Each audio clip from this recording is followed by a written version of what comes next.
ready, your senses are about to lose their inhibitions. Asian decor and design has exploded onto South Africa's east coast, and our homeowners are finding new ways to express themselves. People who own second homes on the KwaZulu-Natal coastline want to let loose and simply be themselves when they come on holiday. Balinese designs allow them to do just that. Architecture on the Indonesian island is about more than just bricks and mortar. It's about harnessing the energy of nature to create a vibrant home full of personality. Holiday homes should speak to the soul. So when architect Sagnelli was asked to design a home at the exclusive Zimbali coastal resort, he let nature do the talking.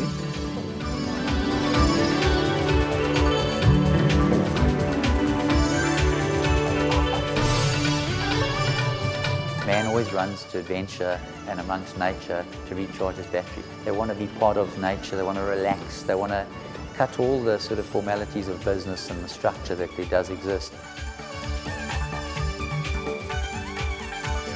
The clay roof tiles have distinctive natural tones, and the signature walls feature earthy textures that change with the position of the sun. Flowing water blends the home into the evolving seascape, while strategically placed windows and glass doors provide a canvas for nature to work its creative magic.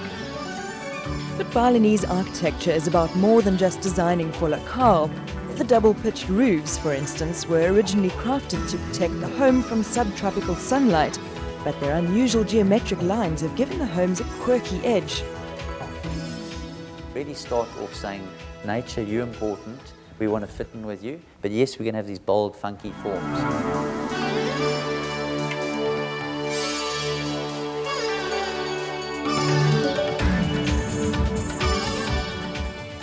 When families take vacations, adults don't need to separate themselves from their children, and so architects are working with Balinese designs to democratize spaces with open-plan designs.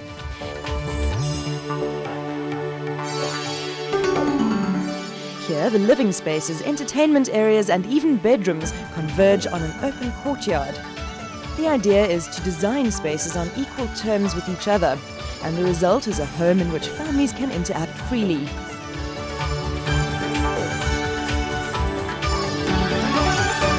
And I think the beauty of it is that the people are preparing food in the kitchen, they're chatting and watching TV in the lounge, there's chatting between, they're serving out onto the verandas, people are sunbathing outside. It's total engagement from wherever you are. No one's divorced from being part of the activity.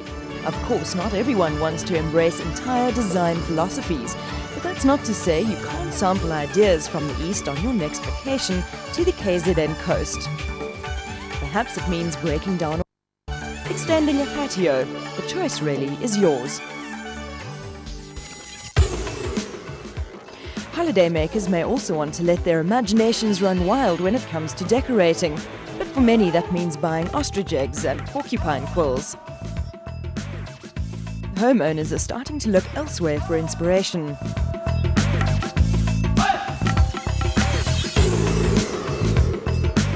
What they're finding may just bring the life back into your living room. Fashion designer Emma Jackson uses traditional Indian saris in her range of women's clothing. She decided to tour Asia 10 years ago, and her designs haven't been the same since.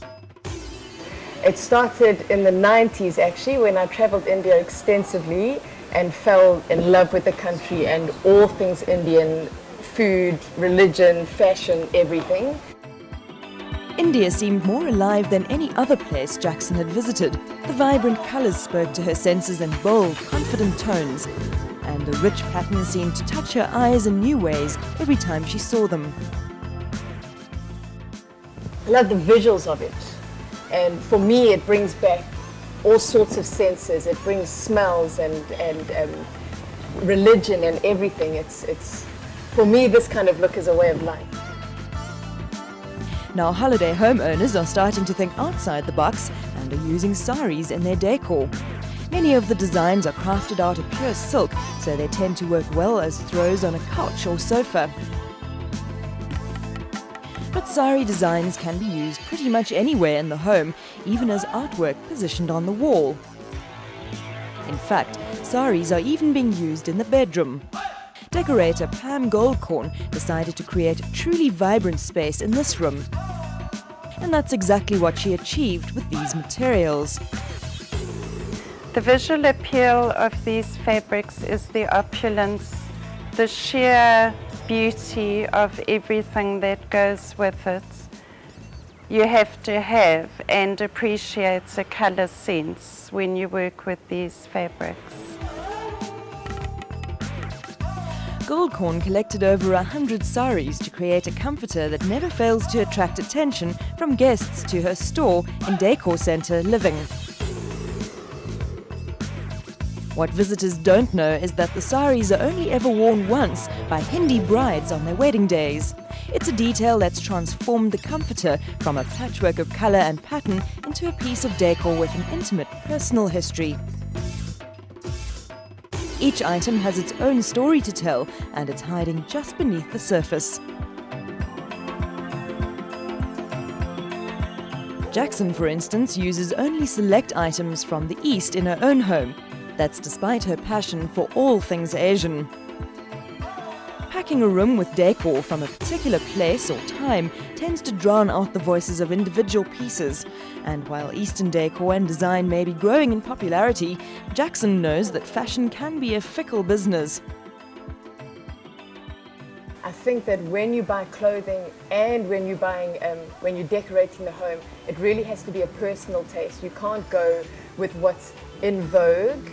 Take little bits of everything. Don't just go one theme. I wouldn't go completely Eastern for my home. Keep it a little eclectic. Whatever you choose to do with Eastern ideas and philosophies, the fact remains that in the East they have a sixth sense about design and decor.